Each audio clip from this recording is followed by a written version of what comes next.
The tires of my car offer the only sound for miles, a gravelly crunch against the overgrown driveway. Ahead, the house stands waiting. Its silhouette is a jagged tear in the fabric of the gray sky, its windows like vacant eyes staring into nothing. It is the perfect portrait of abandonment, a place that both invites and forbids entry, as if the very structure breathes a cold, silent warning. The paint peels away in long, pale strips, like sunburnt skin. The porch sags, defeated by the weight of forgotten years. Ivy crawls up the walls in a thick, living shroud, as if nature itself is trying to reclaim what humanity has long since forgotten. As I step out of the car, the air shifts. The temperature drops, a sudden and unnatural chill that pricks the skin and makes breath visible on a mild afternoon. Science can explain this, of course. Drafts, broken windows, a lack of insulation. But here, in this moment, it feels like something more, a presence. The chill follows me as I approach the front door, my boots crunching over a carpet of leaves left untouched for seasons. The front porch groans under my weight, each footstep a gunshot in the oppressive silence. A single rusted lantern hangs beside the door, swaying in a wind I cannot feel, casting warped, dancing shadows across the faded wood. The door itself is ajar, a splintered invitation into the darkness. I pause on the threshold. It's a universal reaction, a moment of hesitation before stepping from the known world into the unknown. This threshold is more than physical. It is psychological. A place like this makes you hyper-aware. Every creak of the house settling, every flutter of a bird's wings in the eaves, every sigh of the wind takes on a new, menacing significance. Inside, the air is heavy. It smells of damp wood, of decay, and something else, a faint metallic tang, like old blood. The hallway stretches before me, a throat leading into the belly of the house. The floor is a mosaic of shattered glass and peeling wallpaper. Faint light filters through cracked panes, casting long, eerie shadows that seem to writhe and stretch as I move. Each step forward feels heavy, its echo swallowed by the suffocating quiet. I am not here by chance. I am here for a story.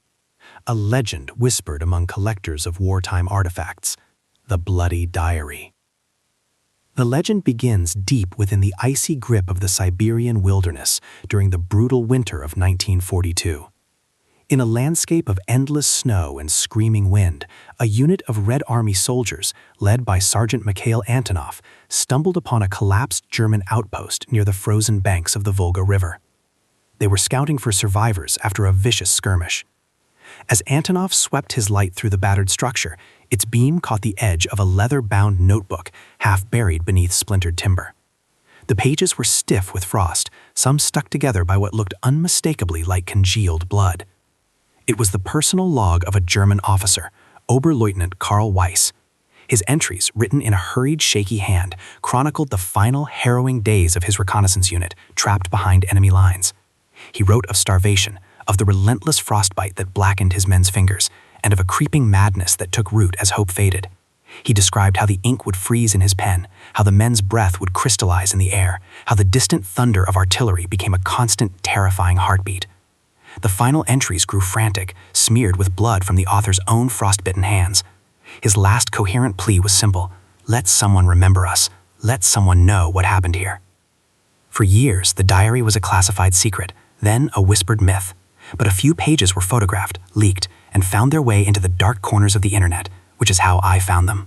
The official story is that Weiss and his men succumbed to the elements, but the last barely legible fragments of the diary hint at something else, something that wasn't the cold or the hunger or the war.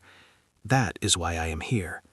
Because according to local lore, after the war, a Soviet official with a morbid fascination for the occult had this entire German outpost dismantled, timber by timber, and shipped here, where he painstakingly reassembled it inside the shell of his new, isolated mansion. He wanted to study it, to understand what truly happened. He died in this house. They say he went mad. I find the diary not on a shelf, but behind a loose section of plaster in the main living area. The wall gives way with a dry, crumbling sound. There, nestled in the dark cavity, is the leather-bound book. It is cold to the touch, unnaturally so. I sit on the floor, my flashlight beam cutting a sharp circle in the gloom, and I open it. The first pages match the legends, the cold, the fear, the dwindling supplies. But then, Weiss's tone changes. He writes not of the enemy outside, but of an enemy within. An entry reads, December 3rd. The last of the rations are gone, save for the rye bread. It is covered in a strange, dark mold, but it is all we have. Hunger is a worse poison than rot, we tell ourselves. A few days later, December 7th. Hans screamed all night. He said the walls were breathing. He clawed at the timber, swearing he saw hands reaching for him from between the planks. We had to restrain him. The strain is breaking us. As I read these words, a floorboard groans in the room above me. I freeze, listening. The house is old, it settles. I tell myself this, but my heart hammers against my ribs. I continue reading. Weiss's handwriting becomes a jagged scrawl. December 10th. I see it now too. The shadows at the edge of my vision. They are not shadows. They move. They whisper. The whispers sound like my name. The mold on the bread, it spreads, even in this impossible cold. We are eating madness. A cold draft snakes around my ankles. The scent of damp wood is stronger now, mingled with the unmistakable odor of rye. I look up from the diary, my beam cutting across the room. The wallpaper, stained and peeling, seems to ripple, to swell, as if the wall behind it is taking a slow, deep breath. I am imagining it. It's the power of suggestion, the story infecting my mind. I force my eyes back to the page. The final entry is barely legible, the words scrawled in a dark reddish-brown stain. A single sentence, underlined with a final, desperate stroke. It is what I came for, the red truth. It does not say, let someone remember us. It says, it is not the cold. It is in the walls. It is in the bread. It is in us now. My blood runs cold. Ergot, a toxic fungus that infects rye. It causes powerful hallucinations, paranoia, violent fits. The men weren't just starving. They were being poisoned. Their minds were being eaten away. And the spores, could they survive for decades, dormant in the wood of this reconstructed prison? Have I been breathing them in since the moment I stepped inside? A sharp scratching sound comes from the wall right beside me. It is loud, unmistakable, the sound of fingernails dragging slowly, deliberately down plaster. I scramble backward, my flashlight beam trembling, and point it at the wall. For a horrifying second, I see it, a bulge in the wallpaper, the distinct shape of a hand, 5 fingers, pressing outward from within. It recedes as the light hits it, melting back into the flat surface. I have to get out. My mind is playing tricks on me. The poison is taking hold.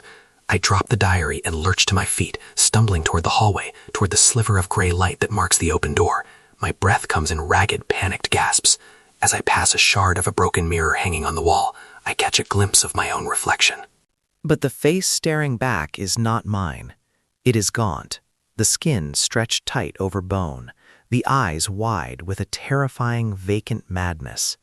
And behind my reflection, in the dark hallway, another figure stands, silent and still.